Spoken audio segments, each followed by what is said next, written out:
विद्यार्थ्यांनो, या पूर्वीच्या लेक्चर मध्ये आपण 1.5 सुरू केलेला होता.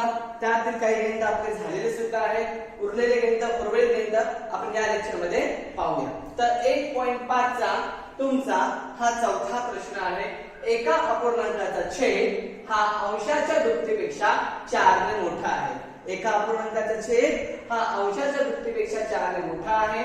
जर अंश आणि छेद दोन्ही 6 ने कमी केले तर छेद हा अंशाच्या 12 पट होतो. तर तो अपूर्णांक काढा. तर सर्वात पहिले तुम्हाला अपूर्णांक म्हणजे काय, अंश आणि छेद म्हणजे काय हे जर माहित नसेल तर सांगतो.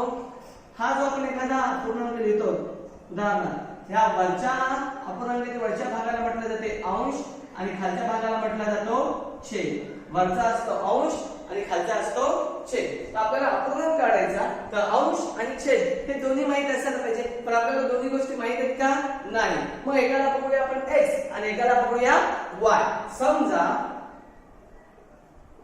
त्या अपूर्णांकाचा अंश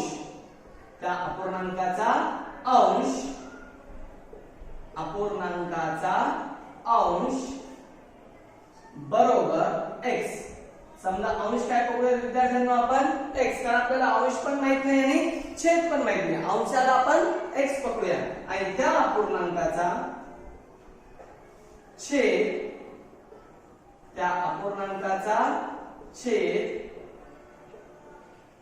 काय पकडू आपण y. अंश घेतला x आणि छेद घेतला y. हे पण कळलं तुम्हाला. तर तो अपूर्णांक काढा. आता कंडिशन वाचा. एका अपूर्णांकाचा छेद हा अंशाच्या दुप्पटीपेक्षा 4 ने मोठा आहे. दिलेल्या अटीनुसार काय अट दिली बघा मुलांनो. एका अपूर्णांकाचा छेद म्हणजेच कोण y. एका अपूर्णांकाचा छेद म्हणजेच कोण y हा अंशाच्या दुप्पटीपेक्षा, अंश म्हणजे कोण x, याची दुप्पट म्हणजे काय होणार 2x. बघा, एका अपूर्णांकाचा छेद हा अंशाच्या दुप्पटीपेक्षा, अंशाची दुप्पट म्हणजे 2x, याच्यापेक्षा 4 ने मोठा आहे. मोठा म्हणजे प्लस करायचं, मोठा म्हणजे प्लस 4. आधी लक्षात कंडिशन. जर लक्षात आली नसेल तर आणखी एकदा सांगतो, लक्षात घ्या. कंडिशन आहे एका अपूर्णांकाचा छेद हा अंशाच्या दुप्पटीपेक्षा 4 ने मोठा आहे. तर छेद म्हणजे कोण y. दिसतोय हा y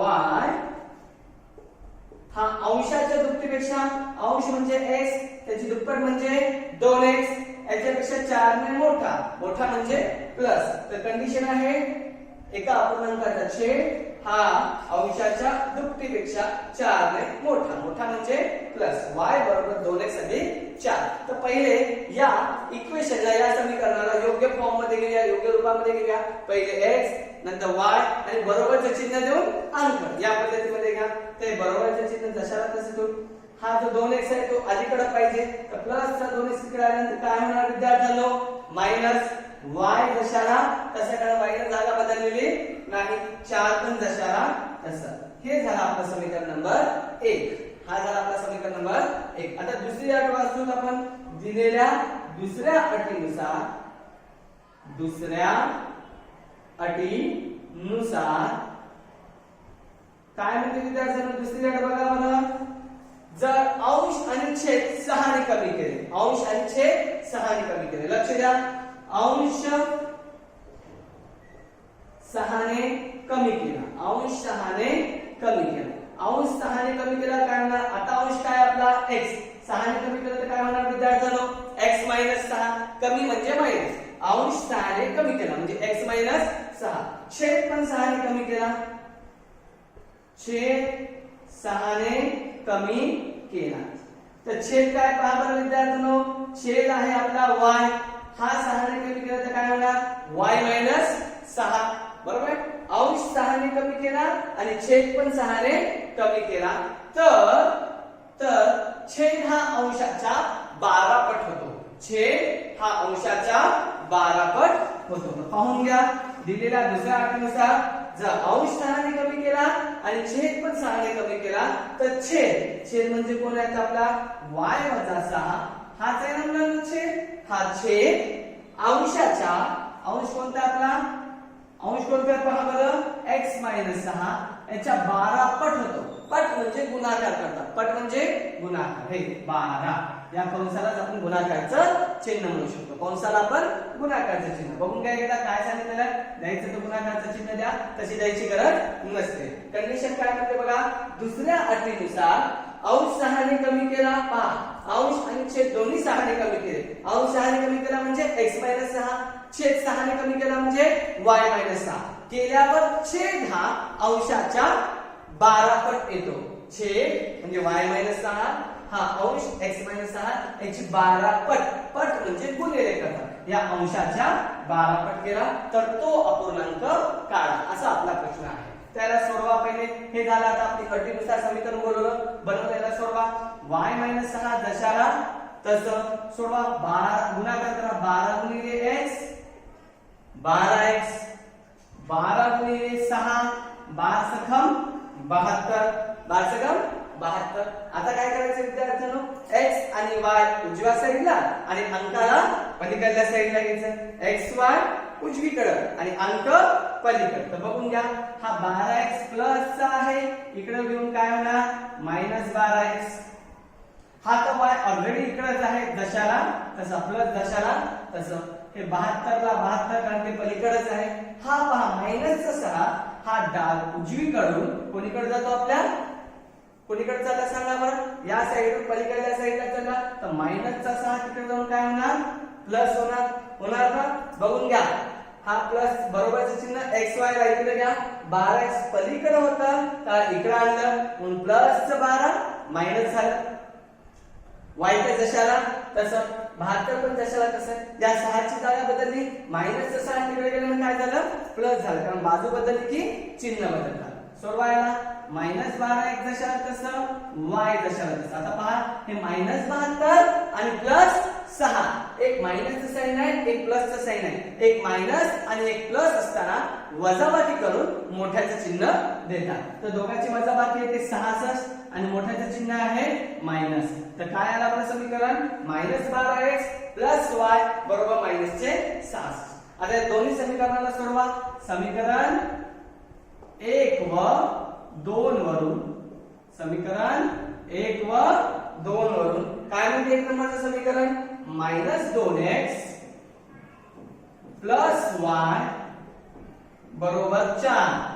आणि दुसरं समीकरण -12x y बरोबर -66. तर विद्यार्थ्यांनो पहा y कसा आहे सारखा आहे आणि y सारखा असल्यामुळे y आपलं कट होऊ शकते आणि ते कट करण्यासाठी फक्त आपल्याला चिन्ह बदलायचे. तर मायनसचं प्लस, प्लसचं मायनस, मायनसचं प्लस, y आपले कटले. आता इथे -2x 12x एक मायनस आहे आणि एक प्लस आहे. एक मायनस आणि एक प्लस असताना वजाबाकी करायचं आणि मोठ्याचं चिन्ह द्या.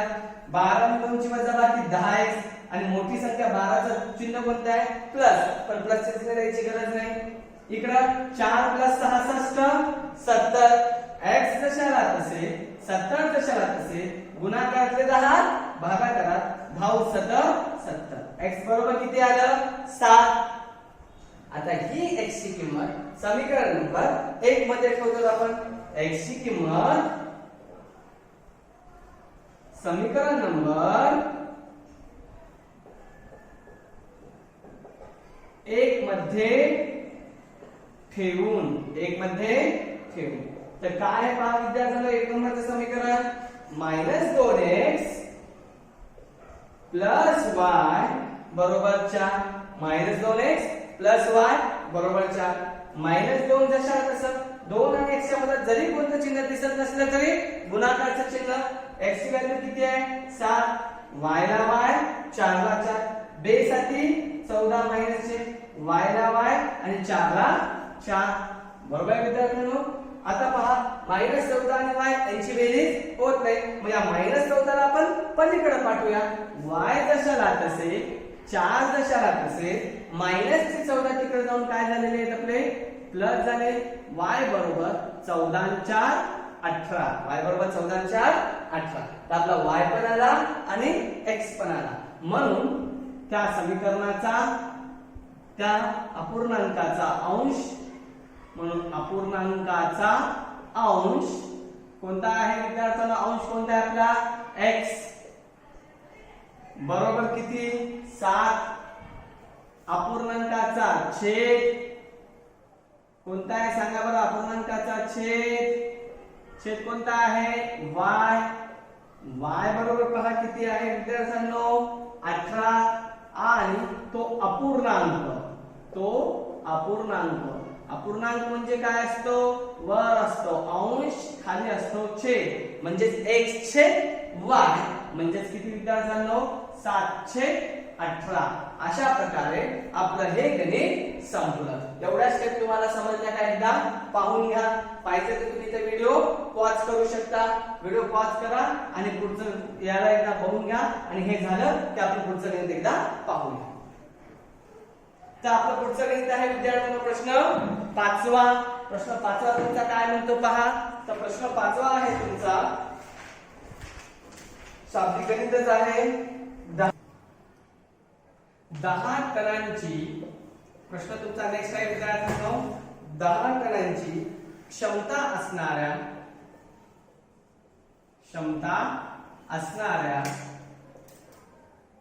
10 टनांची क्षमता असणाऱ्या मालवाहू ट्रकमध्ये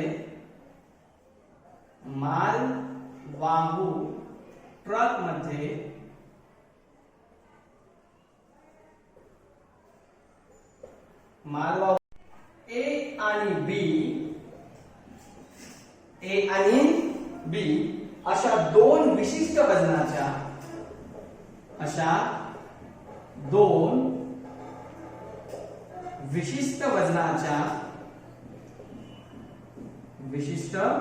वजनाच्या पेट्या भरलेल्या आहेत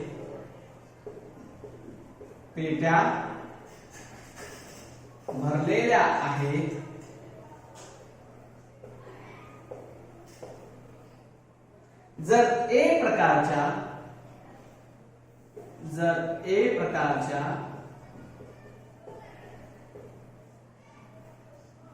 150 पेट्या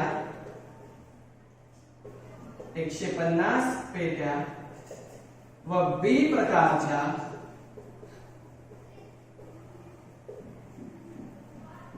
100 पेट्या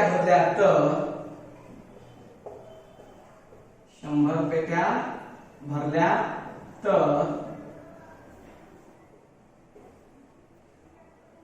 ट्रकची 10 टनांची क्षमता पूर्ण होते तर ट्रकची 10 टनांची क्षमता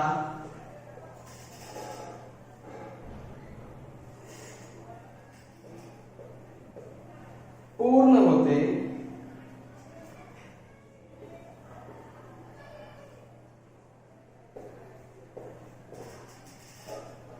जर ए प्रकारच्या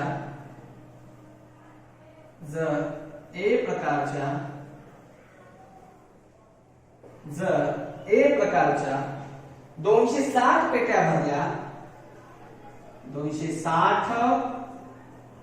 भरल्या तर तो ट्रक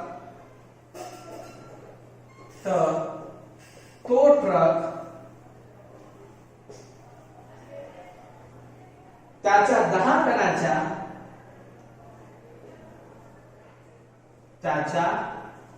10 टनाच्या पूर्ण क्षमतेने भरण्यासाठी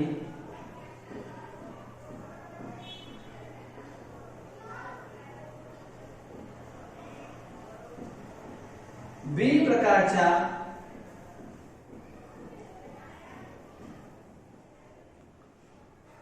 40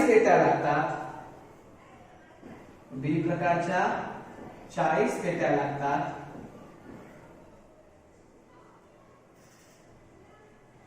तर प्रत्येक प्रकारच्या पेटीचे वजन किती तर प्रत्येक प्रकारच्या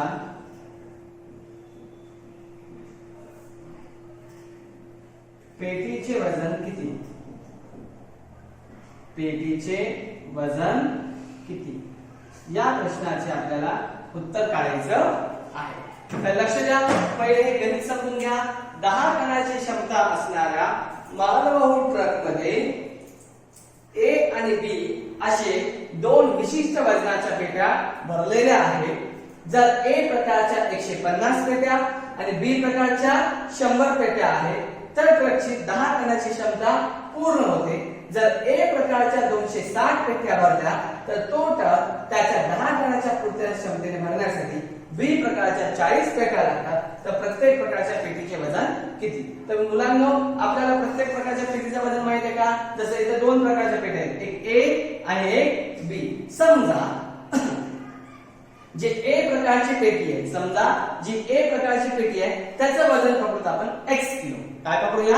x. ए प्रकारच्या पेटीचं वजन, कारण ते दोघांचं पण आपल्याला वजन काढायचं. दोनच प्रकारच्या पेट्या आहेत, एक ए प्रकारची आणि एक बी प्रकारची. दोघांचेही वजन आपल्याला माहित नाही. समजा ए प्रकारच्या पेटीचं वजन x आणि बी प्रकारच्या पेटीचं वजन y.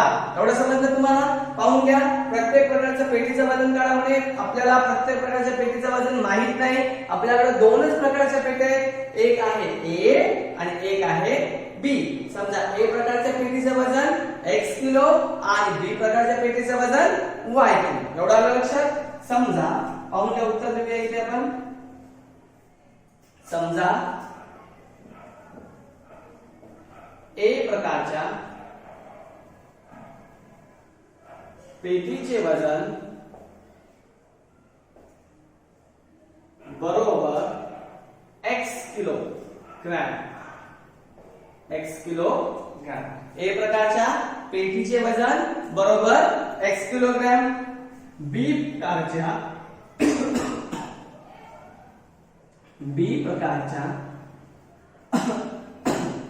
पेटीचे वजन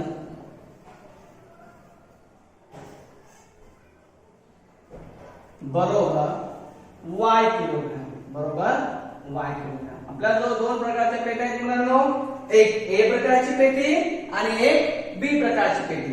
ए प्रकारच्या पेटीचं वजन आपण पकडलं x किलोग्रॅम आणि बी प्रकारच्या पेटीचं वजन पकडलं आपण y किलोग्रॅम. तर दिलेल्या अटीनुसार पहिली अट काय म्हणते पाहून घ्या बरं. ए प्रकारच्या 150 पेट्या, ए प्रकारच्या 150, ए प्रकारची म्हणजे कोणती? x. 150 ए प्रकारच्या पेट्या. ए प्रकारला आपण नाव घेतलेलं आहे x. बघून घ्या, 150 ए प्रकारच्या पेट्या आणि बी प्रकारच्या किती? 100. बी साठी नाव काय आपलं? y. बरोबर आहे ना? एकदा समजून घ्या. ए प्रकारच्या 150, बी प्रकारच्या 100 पेट्या, दोन्ही पेट्यांचं मिळून 10 टनाची क्षमता होते. किती क्षमता होते? 10 टन. तर 10 टन म्हणजे मुलांनो 10,000 किलो. 10 टन म्हणजे किती असते? 10,000 किलो. वाटल्यास इथे आपण वाक्य लिहून टाकूया, स्टेटमेंट. ते म्हणजे असं, 1 टन दिलेल्या अटीनुसार आणि इथे लिहूया आपण 1 टन म्हणजे असतो 1000 किलो. 1 टन म्हणजे असतो 1000 किलो. म्हणून 10 टन म्हणजे किती होणार विद्यार्थ्यांनो? 10,000 किलो. 10 टन म्हणजे किती होणार? 10,000 किलो वजन. तर आता वाचा प्रश्न. ए प्रकारच्या 150, ए म्हणजे कोणत्या? x. x च्या पेट्या आहेत 150. बी प्रकारच्या 100, बी म्हणजे कोणत्या आहे? y. बघा, बी म्हणजे y. 100 आहेत बी प्रकारच्या पेट्या म्हणजेच y. या दोघांचं मिळून वजन किती होतंय पहा बरं. 10 टन. 10 टन म्हणजे किती? 10,000 किलो. हे झालं आपलं समीकरण नंबर 1. ए प्रकारच्या, ए म्हणजे x, ए प्रकारच्या 150, बी प्रकारच्या 100, त्या दोन्ही पेट्या मिळून वजन किती व्हायला? 10 टन. 10 टन म्हणजे किती? 10,000 किलो. 10 टन म्हणजे काय? 10,000 किलो. आता दुसऱ्या अटीनुसार,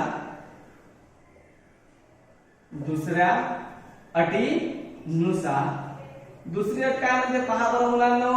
दुसरी अट म्हणते विद्यार्थ्यांनो, जर ए प्रकारच्या 260 पेट्या, ए प्रकारच्या 260 पेट्या, 260 पेट्या ए प्रकारच्या म्हणजे 260x, भरल्या तर 10 टनाची क्षमता होण्यासाठी बी प्रकारच्या 40 पेट्या लागतील. बी प्रकारच्या किती लागेल? 40. बघून घ्या. ए प्रकारच्या 260, ए म्हणजे x आणि बी म्हणजे y, 40 पेट्या. दोन्ही पेट्या भरल्यानंतर 10 टन त्याचं वजन व्हायला, म्हणजे 10 टन म्हणजे किती? 10,000 किलो. दुसरी अट काय म्हणते?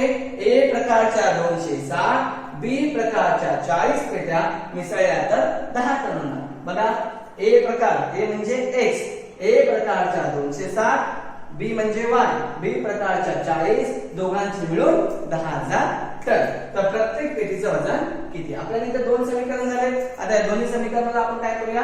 सोडूया.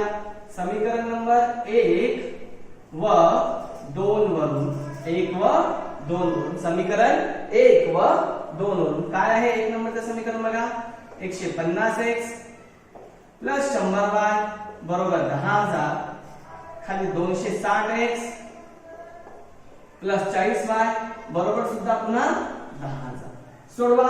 खालच्या संख्येने वर गुणतो आणि वरच्या संख्येने खाली गुणतो.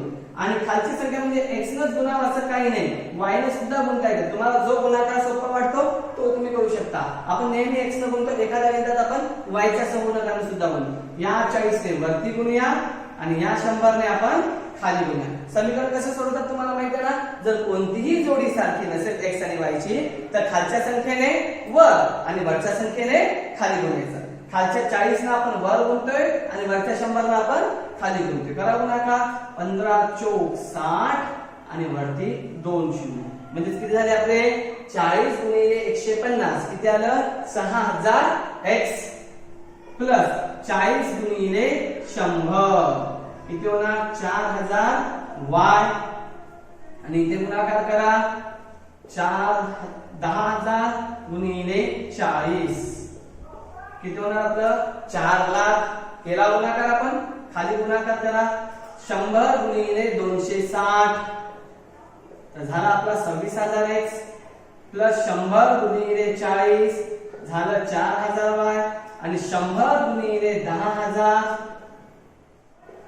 झाला आपलं 10 लाख. राईट. इथं केला गुणाकार आपण, पाहून घ्या. 40 ने 150 ला गुणलं 6000, 40 ने 100 ला गुणलं 4000, 40 ने 10,000 ला गुणलं 4 लाख, 100 ने 260 ला गुणलं 26,000, 100 ने 40 ला गुणलं 4000, 100 ने 10,000 ला गुणलं 10 लाख. इथपर्यंतचा गुणाकार समजला का? एकदा पाहून घ्या. बहुतेक तर समजलं असेल. आता 4000 सारखे आले. ही जोडी आपली काय होते? कट होते. पण जोडी कट करण्यासाठी चिन्ह कसे पाहिजे? वेगवेगळे. यांचे चिन्ह बदलून घेऊया. मायनस मायनस पुन्हा मायनस. 4000y कटले. 6000 मायनस 26,000 प्लस 6000 आणि मायनस 26,000. एक प्लस आणि एक मायनस असताना वजाबाकी करतात आणि मोठ्याचं चिन्ह देतात. 6 आणि 26 या दोघांची वजाबाकी झाली 20,000 आणि मोठ्याचं चिन्ह मायनस. बरोबर. हे 40,000 आणि हे 4 लाख आहे, हे 10 लाख आहे. बघून घ्या. हे 4 लाख वजा 10 लाख. तर 10 लाख मधून 4 लाख वजा करा. किती येणार विद्यार्थ्यांनो? 6 लाख आले. आता हे पाहून घ्या. आणि इथे कोणतं चिन्ह? मायनसचं चिन्ह, कारण मोठ्याचं चिन्ह देतो. तर आला आपला मायनस 20,000x बरोबर 6000. x जशाला तसं 6 लाख. हा 6 लाख पण जशाला तसं. गुणाकाराकडे मायनस 20,000 कुठे येतील विद्यार्थ्यांनो? भागाकारात येतील. हा शून्य कटला. हा शून्य पण कटला. हा शून्य पण कटला. हा शून्य पण कटला. मायनस पण कटला. 2 ने 60 ला भागा. किती येणार? 30. तर x बरोबर आला आपलं 30. ही x ची किंमत समीकरण नंबर आपण 1 मध्ये किंवा 2 मध्ये कशात ठेवू शकतो? आपण 1 मध्ये ठेवूया. x ची किंमत समीकरण नंबर 1 मध्ये ठेवून वाचा. समीकरण नंबर 1 काय आहे विद्यार्थ्यांनो? 150x प्लस 100y बरोबर 10,000. बरोबर.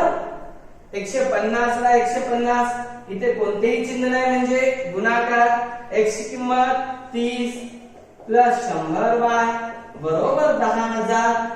150 गुणिले 3 किती होणार 4500. 150 गुणिले 30 किती होणार 4500 प्लस 100y बरोबर 10,000. आता विद्यार्थ्यांनो 4500 आणि 100y यांची बेरीज होते का नाही. मग या प्लस 4500 ला आपण इकडे कुठे घेऊन जाऊया मायनस मध्ये घेऊन जाऊया. हा 100y जशाला तसा हा 10,000 पण जशाला तसा मायनस प्लस 4500 इकडे काय होणार विद्यार्थ्यांनो मायनस होणार. झाले मायनस राईट दिसते ना बरोबर 4500 इथे आला आपला हा मायनस. तर y जशाला तसं पाहून घ्या. हा 100y जशाला तसं 10,000 मधून 4500 वजा केले किती राहणार विद्यार्थ्यांनो 5500. y ला y 5500 ला 500 गुणाकारातला 100 आला आपलं भागाकारात 0 0 कटले y बरोबर किती आलं 55. आपला प्रश्न होता तर दोन्ही प्रकारच्या पेटीचे वजन किती. म्हणून उत्तर तर संपलं x आणि y आला. आता शेवटचं उत्तर म्हणून a प्रकारच्या पेटीचे वजन म्हणून a प्रकारच्या पेटीचे वजन बरोबर x बरोबर किती आले विद्यार्थ्यांनो x ची किंमत 30 किलोग्रॅम आणि b प्रकारच्या पेटीचे वजन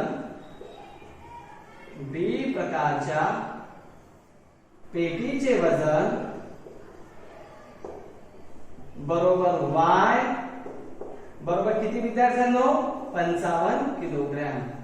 ए प्रकारचा आलेला आहे 30 आणि बी प्रकारच्या पेटीचं वजन आलेलं आहे 55. अशा प्रकारे हे उत्तर आपलं संपलं. एकदा व्हिडिओ पॉज करा आणि सगळ्या स्टेप एकदा पाहून घ्या.